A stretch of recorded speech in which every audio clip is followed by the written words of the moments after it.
कभी ये सोचा है कि कुछ लोग कैसे किसी के दिमाग को कंट्रोल कर लेते हैं, वो भी बिना ज्यादा कुछ बोले? देखिए, ये कोई जादू टोना नहीं है, इसके पीछे एक पूरा विज्ञान है जिसे कहते हैं डार्क साइकोलॉजी। तो चलिए आज इस छुपे हुए असर के कुछ राज जानते हैं। कभी ऐसा महसूस हुआ है कि किसी के आसपास होने से ही एक अजीब सी बेचैनी होती है और ऐसा लगता है कि वो बिना एक शब्द कहे ही आपको अपने हिसाब से चला रहे हैं? या फिर कभी ऐसा हुआ कि कोई किसी की बातों में इस तरह आ गया कि बस वही करने लगा जो सामने वाला चाहता था, भले ही अंदर से दिल कुछ और ही कह रहा हो? और बाद में जब वो पल बीत गया, तब जाकर समझ आया कि अरे, ये तो एक तरह का खेल था जो खेला गया। अगर ऐसा कभी भी महसूस हुआ है तो यकीन मानिए ये एहसास अकेला नहीं है, ये बहुत ही आम बात है। हमारे आपसी रिश्तों में, बातचीत में एक अदृश्य शक्ति काम करती है। आइए इसी अदृश्य प्रभाव को थोड़ा और करीब से समझते हैं। तो आखिर ये डार्क साइकोलॉजी है क्या भला? देखिए, सीधे सीधे कहें तो ये साइकोलॉजी का वो डार्क साइड है जहां साइकोलॉजिकल प्रिंसिपल्स का इस्तेमाल दूसरों के फायदे के लिए नहीं, बल्कि उन्हें अपने फायदे के लिए कंट्रोल करने के लिए किया जाता है। पर यहाँ हमारा मकसद किसी को डराना नहीं है, बल्कि इस जानकारी से और मजबूत बनाना है। डार्क साइकोलॉजी का जो सबसे बड़ा और सबसे खतरनाक हथियार है ना, वो है मैनिपुलेशन। पर यह है क्या चीज? मैनिपुलेशन का मतलब है किसी की भावनाओं, किसी के विचारों के साथ चुपके से खेलना।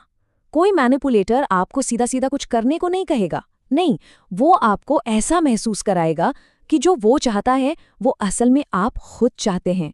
और बस यही बात इसे इतना खतरनाक बना देती है।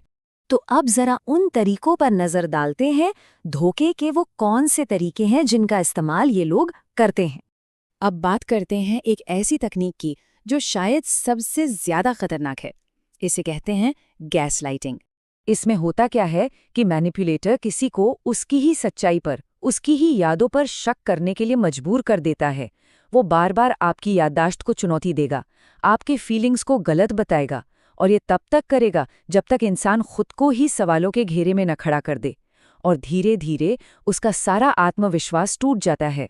ये जो वाक्य आप देख रहे हैं, तुम कुछ ज्यादा ही सोच रहे हो, या अरे ऐसा तो कभी हुआ ही नहीं, या तुम्हें गलत याद है, ये सिर्फ शब्द नहीं है, ये हथियार हैं। ये वो बातें हैं जो धीरे धीरे किसी के भी दिमाग में ये भर देती हैं कि शायद वो खुद ही गलत हैं। अच्छा, अब एक और बड़ी चालाक तकनीक देखते हैं। ये प्यार और परवाह के नकाब के पीछे छिपी होती है। इसका नाम है लव बॉम्बिंग। इसमें ना मैनिपुलेटर शुरू में इतनी तारीफें करेगा, इतने तोहफे देगा, इतना ध्यान रखेगा, मतलब तारीफों की, ध्यान की एक तरह से बौछार कर देगा। आपको लगेगा कि बस यही है वो इंसान जो आपको सबसे ज्यादा समझता है। पर सच तो ये है कि ये सब किसी को इमोशनली अपने ऊपर डिपेंडेंट बनाने की एक चाल होती है। तो एक बात हमेशा याद रखनी है, ये असली परवाह नहीं है, ये एक इमोशनल जाल है। और तरीके भी हैं, जैसे गिल्ट मैनिपुलेशन, जहां आपको हर बात के लिए कसूरवार महसूस कराया जाएगा।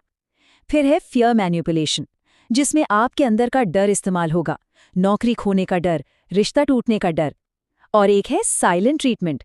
इसमें वो अचानक आपसे बात करना बंद कर देंगे, आपको नजरअंदाज करेंगे, ताकि आप बेचैन होकर उनकी हर बात मान लें। तो अब सवाल ये उठता है कि इन सब से खुद को बचाया कैसे जाए? और अच्छी खबर ये है कि इसका तरीका है। इस पूरी बातचीत का जो सबसे बड़ा सबक है वो यही है, जागरूकता ही बचाव है। अगर कोई इन चालों को पहचानना सीख ले तो वो इनके असर से खुद को बहुत हद तक बचा सकता है।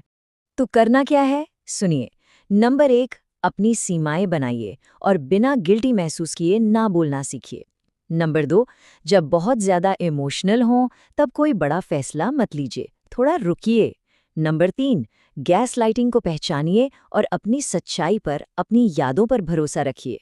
नंबर 4, अपना आत्मविश्वास बढ़ाइए, क्योंकि मैनिपुलेटर अक्सर कम आत्मविश्वास वाले लोगों को ही ढूंढते हैं। और हाँ, नंबर 5, अपने मन की आवाज पर भरोसा कीजिए। अगर अंदर से लग रहा है ना कि कुछ गड़बड़ है, तो यकीन मानिए शायद सच में कुछ गड़बड़ है। तो आखिर में इस पूरी जानकारी से हमें सीखना क्या है, सबक क्या है? देखिए, इस ज्ञान के बाद ना दुनिया में 2 तरह के लोग हो जाते हैं। एक वो जो इन अदृश्य धागों से बंधे रहते हैं और उन्हें पता भी नहीं चलता कि कब उन्हें मैनिपुलेट कर लिया गया। और दूसरे वो जो इन धागों को देख सकते हैं, पहचान सकते हैं और सही समय पर उन्हें काट सकते हैं। ये सारी जानकारी आपको दूसरी कैटेगरी में लाने के लिए है। तो अब सवाल सिर्फ एक है, किस कैटेगरी में रहना है।